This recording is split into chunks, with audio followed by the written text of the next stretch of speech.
finally Guwahati ইউনিভাৰ্চিটিয়ে spot এডমিশ্যনৰ নিয়ম বান্ধি দিছে যি ফাইনেল স্পট এডমিশ্যন হ'ব নন চিউইটিৰ ছাত্ৰ ছাত্ৰীসকলৰ কাৰণে গুৱাহাটী ইউনিভাৰ্চিটিত এডমিশ্যন পাবৰ কাৰণে তাৰ এটা নিয়ম বান্ধি দিছে আপোনালোকে কেনেকৈ সেই স্পট এডমিশ্যনত আপোনাৰ সিট কনফাৰ্ম কৰিব তো এই নোটিছটো ষ্টেপ বাই ষ্টেপ আপোনালোকক বুজাই কৈ আছোঁ তাৰ কাৰণে ভিডিঅ'টো শেষলৈকে চাব স্কিপ নকৰাকৈ চাব যদি আপোনালোকে স্কিপ কৰে তেনে ক্ষেত্ৰত কিন্তু বুজি নাপাব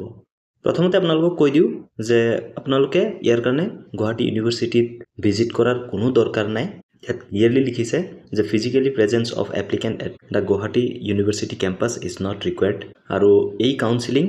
অনলাইন হ'ব লাইভ অনলাইন কাউন্সিলিং হ'ব ইয়াৰ এডমিশ্যন হ'ব বা এই স্পট এডমিশ্যন হ'ব জুলাই 29 তাৰিখে ৰাতিপুৱা 10 বজাৰ পৰা সেয়ে আপোনালোকে এক্টিভ থাকিব তাৰ কাৰণে কি প্ৰচেছ আপোনালোকে ফলো কৰিব ডিটেইলছকে বুজাই গৈ আছোঁ প্ৰথমতে কোনে আবেদন কৰিব পাৰিব যিসকল ছাত্ৰ ছাত্ৰীয়ে সমৰ্থ পৰ্টেলত ৰেজিষ্ট্ৰেশ্যন কৰে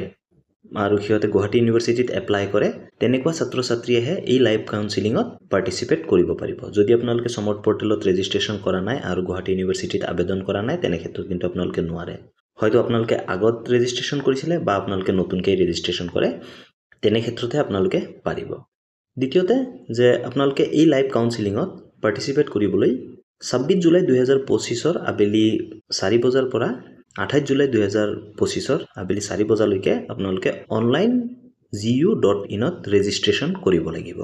আৰু আপোনালোকৰ লাইভ কাউন্সিলিং 29 জুলাই 2025 ৰাতিপুৱা 10 বজাৰ পৰা আৰম্ভ হ'ব সেয়ে আপোনালোকে এক্টিভ থাকিব লাগিব অনলাইন gu.in ত আপোনালোকে চেক কৰি থাকিব লাগিব যে কেনেকৈ আপোনালোকে স্পট এডমিশ্যন পাব বা আপোনালোকে এডমিশ্যনৰ যি অফাৰ হয় সেইটো আপোনালোকে কেনেকৈ একসেপ্ট কৰিব তো আপোনালোকৰ যি এডমিশ্যন অফাৰ হয় সেইটো আপোনালোকে চেক কৰি থাকিব ৰিফ্ৰেছ মাৰি থাকিব লগইন কৰি আপোনালোকে যেতিয়া অফাৰটো পাই যায় তেনে ক্ষেত্ৰত লগে লগে আপোনালোকে একসেপ্ট কৰিব লাগিব আৰু একসেপ্ট কৰাৰ পিছত আপোনালোকে সেই এডমিশ্যন ফিটো কিন্তু 30 মিনিটৰ ভিতৰতে আপোনালোকে পে কৰিব লাগিব যদি আপোনালোকে সেইটো নকৰে আপোনালোকৰ যি এডমিশ্যন অফাৰ হয় সেইটো উঠাই লোৱা হ'ব সেয়ে আপোনালোকে খুবেই এক্টিভ থাকিব লাগিব আপোনালোকে 29 তাৰিখ ৰাতিপুৱা 10 বজাৰ পৰা আপোনালোকে এক্টিভ থাকিব আৰু আপোনালোকে চেক কৰি থাকিব লাইভ কাউন্সিলিং হৈ থাকিব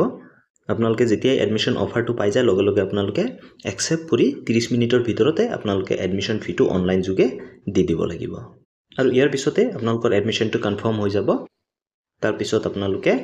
ডকুমেন্ট ভেৰিফিকেশ্যন কৰিব লাগিব সেইটো পিছৰ পৰ্যায়ত আপোনালোকক আপডেট দি থাকিম যে কেতিয়া আপোনালোকে ডকুমেন্ট ভেৰিফাই কৰিব লাগিব এডমিশ্যন হোৱাৰ পিছত বা গুৱাহাটী ইউনিভাৰ্চিটিয়ে এখন নোটিছ জাৰি কৰি দিব আপোনালোকে কেতিয়া আপোনালোকৰ ডকুমেন্টছখিনি ভেৰিফিকেশ্যন কৰিব লাগে পৰৱৰ্তী ভিডিঅ'ত মই আপোনালোকক দেখাম যে আপোনালোকে কেনেকৈ অনলাইন gu.in ত কেনেকৈ ৰেজিষ্ট্ৰেশ্যন কৰিব সেই লাইভ কাউন্সিলিঙৰ কাৰণে তাৰ কাৰণে এই চেনেলটো ছাবস্ক্ৰাইব কৰি থওক যেতিয়াই মই ভিডিঅ' দিওঁ আপোনালোকে যেন পাই যায় ধন্যবাদ জয় অসম